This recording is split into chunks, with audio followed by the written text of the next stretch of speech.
If you are struggling with feeling overstimulated and unsure about what to do, I'm going to show you 4 steps to incorporate boredom to help you get on the right path. Oftentimes, I feel very overstimulated. In our digital age, we have so much consumption that we partake in. We always get on YouTube, we always just watch videos, just kind of mindlessly there.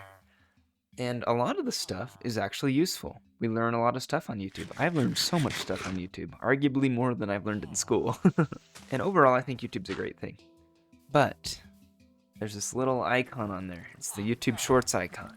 When that first came out, I watched Shorts quite a bit because it was new to me. I never really downloaded TikTok or any other kind of short form scrolling app, but I did watch a bit of YouTube Shorts. But after a while, I'm like, okay, I feel really bad after watching YouTube Shorts. Like, it's just bad. I don't feel good after. I didn't learn anything. I couldn't even tell you 5 videos I watched. So that was kind of my short YouTube Shorts journey. I'm glad it was short, and wow, I said short a lot in that sentence. But anyways, I'm just glad it wasn't a very long period of time when I was an avid Shorts watcher. And I know that's not the same for everyone, but really, what I learned from that was I was just filling in time mindlessly. I just wanted to sit there and just be entertained. And it was such a cheap way of entertainment because I had this entire site in front of me of a lot higher effort videos and a lot more effective videos that I could watch that would actually teach me something or actually entertain me better instead of this short-term garbage. Like, I know there's some great shorts creators out there, but oh my goodness, that's not really the ones that get pushed.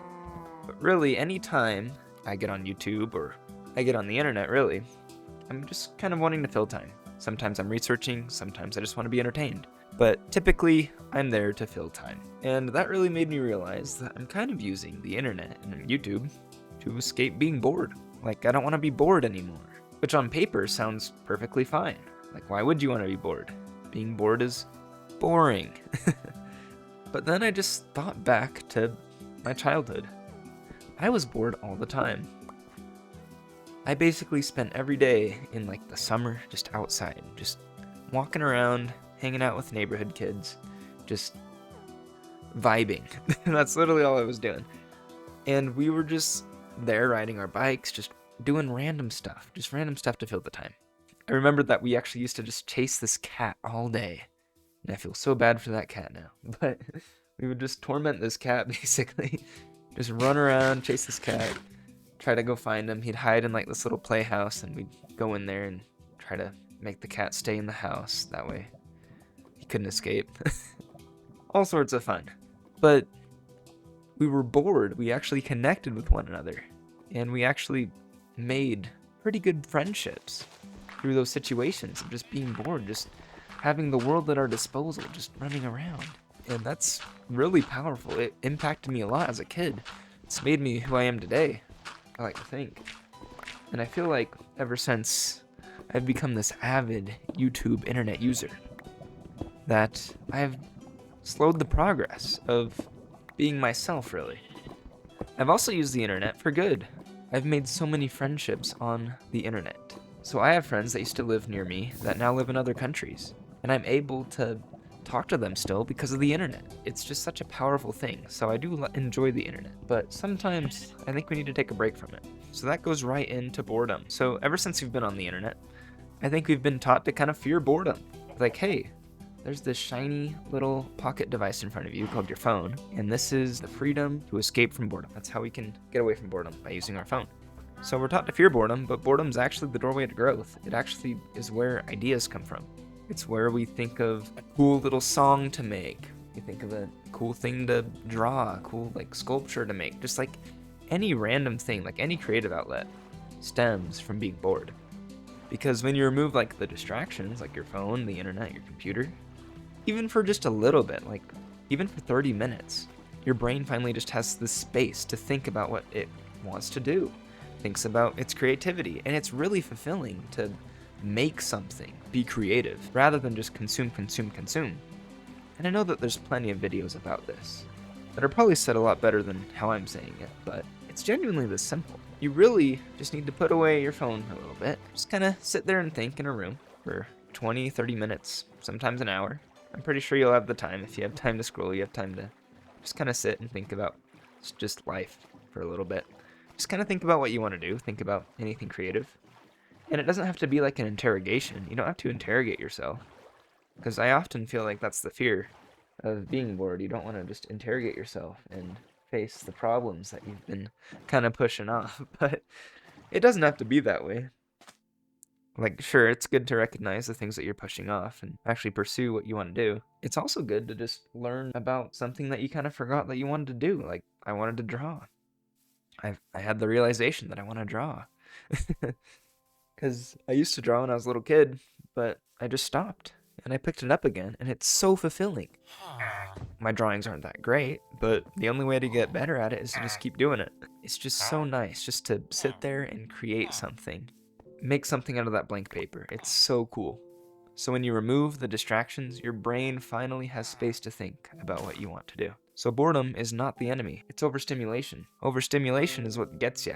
It makes you feel sluggish. It makes you not want to do anything. It makes you just want to sit there forever. And you actually get more ideas when you're bored. The funny thing is that I had the idea for this channel when I was bored. I'm like, hey, I want to share with the world just some of the interesting things that I've learned, and it might help other people. And I hope it does. You start your goals when you are bored. And that's a really powerful thing. I'm sure you have goals. I'm sure you have like aspirations that you want to achieve. You have some dreams. And your dreams are achievable, but you have to let them happen. You have to be bored and you have to realize that you genuinely want this dream, this goal. And then you start connecting the dots here. You start figuring out how to accomplish your goal, how to accomplish your dream. And that's when progress happens. So being bored is great. How do you consistently do this? Because we live in the attention economy. There's so many things trying to grab our attention, whether it be our phones, whether it be just society in general. Everywhere is trying to catch our attention. So we have to do some preparation work for ourselves to let boredom happen. The first thing you want to do is create an empty space. It could be like your room. It could be just somewhere that's quiet. If there's nowhere quiet in your house, just go outside, try to find a little quiet spot to sit for a little bit. So the second thing you need to do is let your thoughts rise without interruption. When boredom kicks in, your brain starts solving things on its own. And that's when you realize, oh, I do know what I want. And I do know the next step. Number 3, let boredom guide your action. When you're bored, you naturally move towards things that matter, not things that distract. You start cleaning your room, you start journaling, you start picking up that habit you've been avoiding, and then you finally begin your life again. You stop living it on this autopilot.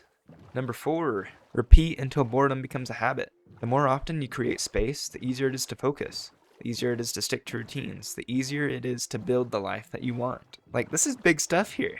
And I'm still trying to wrap my head around this because I've been trying to integrate boredom in my life for like the past few months. And these past few months have been vastly different than the rest of my life, really. That's why I'm really passionate about this. That's why I want to share this. This will actually work if you just do these 4 steps. It'll work. And I believe that you'll feel much better. Because once you stop filling every quiet moment with stimulation, your mind becomes clearer, your decisions become better, and your goals get simpler. You also build momentum naturally, without forcing motivation. You naturally are just inclined to do things now, since you've integrated this boredom. And as I said earlier, it's not that your phone and your YouTube is the internet in general is a bad thing. There's many good things that come from it. But I do think we're all on it a little bit too much. Because at the end of the day, this has to make sense to you. This has to be a plan that'll fit into your structure, your life. So that is what I have to say about boredom. I believe it is such an impactful tool, and I believe that it will benefit anyone that just tries it for a little bit even. So I hope this helped you out, and if you've made it this far, please consider subscribing. I'd really appreciate it. This is still a new channel. Also, just comment how you're doing in life. Like, how do you feel? I'll respond to as many as I can. Thank you so much for watching, and I'll talk to you later.